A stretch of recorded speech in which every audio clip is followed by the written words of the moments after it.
Hello programmers, welcome to Programmers Colloquy. Programmers, in today's class we'll see how we can print this kind of pattern, that is the string pattern in Java. So as you can see in this picture, this string is printed in the form of rows and columns, where you can see the number of rows are, let us count the number of rows. This is 1, 2, 3, 4, 5, 6, 7. 7 rows are there, and let us see the maximum number of column.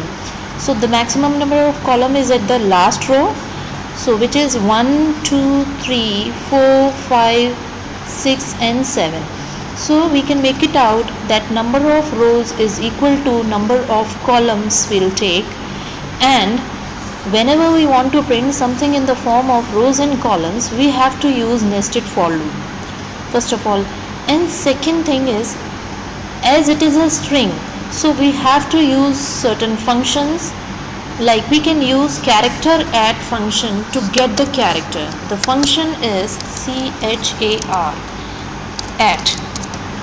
So this method or this function takes index. So index is usually a number, so you'll provide here the index, okay, and this will return a character at that particular index. Now one more thing I want to tell is, whenever we are talking about a string, the first alphabet of our string has index as 0, the second one has index as 1. So this R will be in 1 position, 2, O, G index is 3, R index is 4, this is 5 and this is 6. So you should remember the length of the string is 7 in our case, and the last index is always length minus 1. So this you have to keep in mind, that the last index of your string will always be length of the string minus 1. Okay, that means the length is not included. Okay, now the logic of this program will be, what we'll do is we'll run a loop which will start from 0, okay, to length minus 1. Okay, now what we'll do is we'll pass this index in this char at method, okay, and then we'll put it inside system.out.println to print whatever is stored in the index, and we'll keep this character add method inside our for loop. So let us begin. Let me take a JFrame first. See, I have already designed my JFrame where I am asking the user to enter a string. This string I'll take in a JText field 1. I have not changed the name of my text field, that is JText field 1 only. And I have taken a button. In the click of this button, this pattern will be printed. And I have used a clear button to clear this text in this text field. Okay, so let me write the coding now. I'll double click this, so I'll reach to the source code page. Here, first thing I'll do is I'll take a variable, or we can say a string object, as a string is a class. So we'll take a string object, suppose it is a name. So I've taken my object name as name only, and the value I'm getting in text field, so that is jtextfield1 dot get text. Now in this program we don't need any number, we just want the string, so we are not converting this in integer.parseInt as we do it in our other programs. Why? Because we wanted the integer part. Okay, so here we are working with the string only, so I'm not converting it, and by default your jtext field will return a value of a string type, so no need to convert it.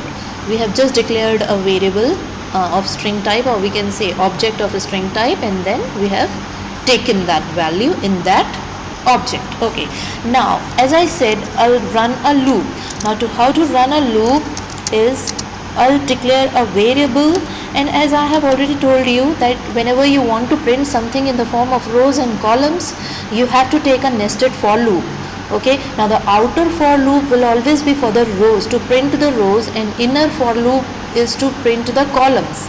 Okay, so here for the rows I'll take a variable as I, and as I have told you, the index of first element of your string is always 0, so we have to take a variable and we have to initialize this with 0, as we are going to put that value inside the index. Okay, and I'll write a test condition where I'll use I should be less than the name dot length. Now this is a method, length is a method which returns the length of your string. Okay, so I'm using this string object which is name dot method. The method name is length, it's a predefined method. Okay, now I will increment, I'll keep on incrementing this loop variable's value as I want the compiler to take 0, then 1, then 2, then 3 and as an index. Okay, now this is my outer for loop which I have told you it is for my rows. I'll take one more for the columns. Here I'll declare a variable, suppose it is j. I'll initialize this with 0 and what I'll do is I'll explain you. First let me write the code. I'll write here j should be less than I plus 1. I'll tell you why this I'm taking, and I will use an increment operator here also, and I'll write the body for my for loop. Now inside this body I'm just going to print by using system.out.println.print. Now here I'm not going to use ln here for the inner for loop. I'll tell you the reason while executing. I'll execute this first and then I'll explain you. Now here you can see I am taking char at. As I told you, this is the method which returns the character at that particular index. Okay, so what I'll do is I'll use the index as j. This also I'll explain you why I'm taking this. See this round bracket I have closed for character at, in this round bracket I have closed for print system.out.println. See, okay, now after this, so this is, as I have told you, this is for the column. Okay, now column, after printing the, see, this is my first row, this is the second row. Now when I am moving from first row to the second row, I want to print the second row in next line.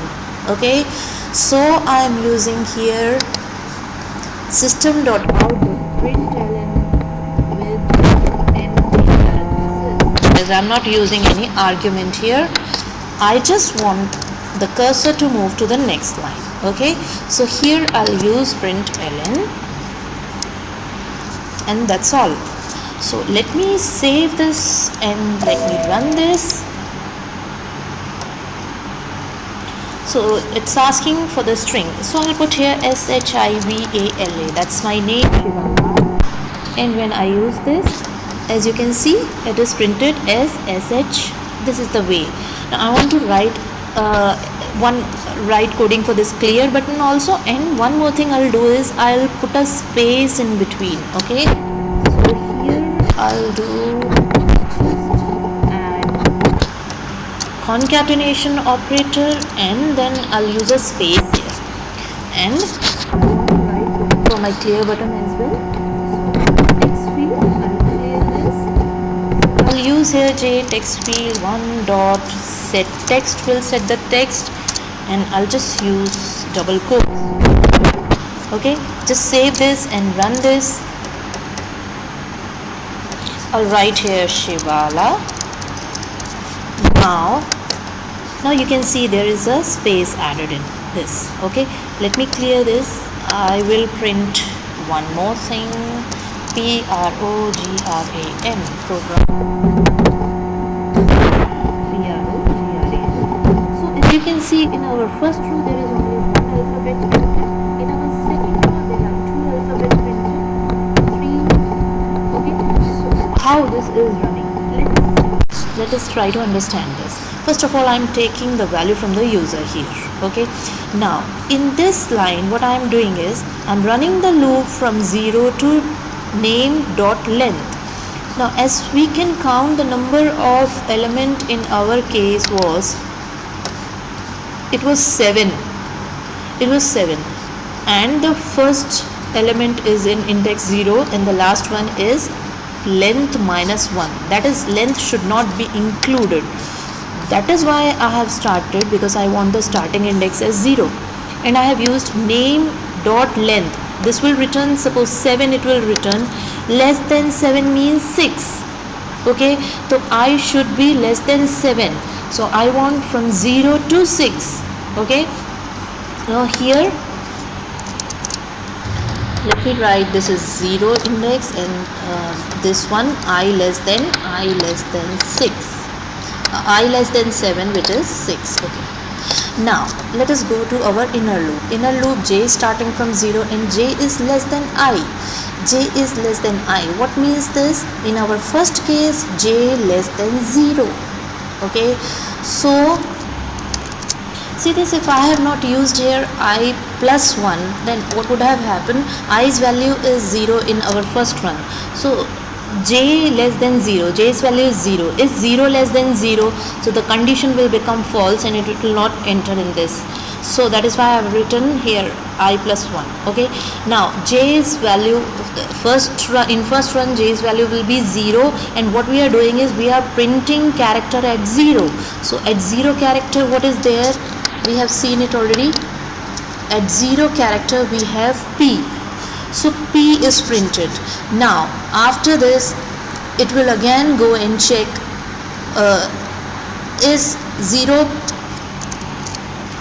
plus 1. This is 0 plus 1. 0 plus 1 is 1. J should be less than 1. Less than 1 is 0 only. So it will not print, it will not go inside this in our first run. Okay. Now after this println will bring the cursor to the next line. So in our first run p is printed. Okay. Now in a second run, again i's value will change, will be incremented, I plus plus, it will become 1. Okay, now j is 0 and j less than 1 plus 1. 1 plus 1 is 2. In our second run this will become 2. Okay, now what we are doing, we are printing here, we are printing character at first run of inner loop. It will be 0. So in our 0 p is stored, p will be printed, and this will not end. Again compiler will go and check the condition. Since 0 is it will become 1 now. 1 is less than 2. 1 is less than 2 is condition is true, so it will print character at 1. Character at 1 is PR. So R will be printed. Why? Because we are using a space, so there will be a space printed. After this again it will 1 plus 1 will become 2. So is 2 less than 2? The condition is false, so it will come out of this inner for loop, and this println will bring the cursor to the next line. So again this will become I plus plus, that is 1 which was 1, it will become 2 now. So i's value is 2, and 2 plus 1, here 2 plus 1 is 3, so this will become 3 now. So it will be j is equal to 0, so 0 character at 0 will be printed, which is p. J's value incremented, it will become 1. 1 less than 3 condition true. Character at 1 is R. It will be incremented, so j's value will become 2. 2 less than 3, again the condition is true. So character at 2 is PRO with a space, it will add a space, and then 3 less than 3, the condition become false. So we'll come out of this loop and the cursor will come to the next line. So this way your program will be printed. This is the way how loop runs. This is the way how you can print a string pattern. Now we'll just change one variable's value and you can just see the changes. I'll just change this. Instead of j, I'm printing i's value here. So what will happen? Let us save this and run this. Now if I'll use same SHIVALA into the pattern, you see this. S is printed, then H is printed, I will be printed. Earlier it was S, SH, SHI, this way it was printing. So with just one difference, and I want you to calculate this. I want you to explain me in the comment section how this is happening when we are changing the variable here. Thanks for watching. I hope you understood it. Please like and subscribe the channel. Thanks for watching.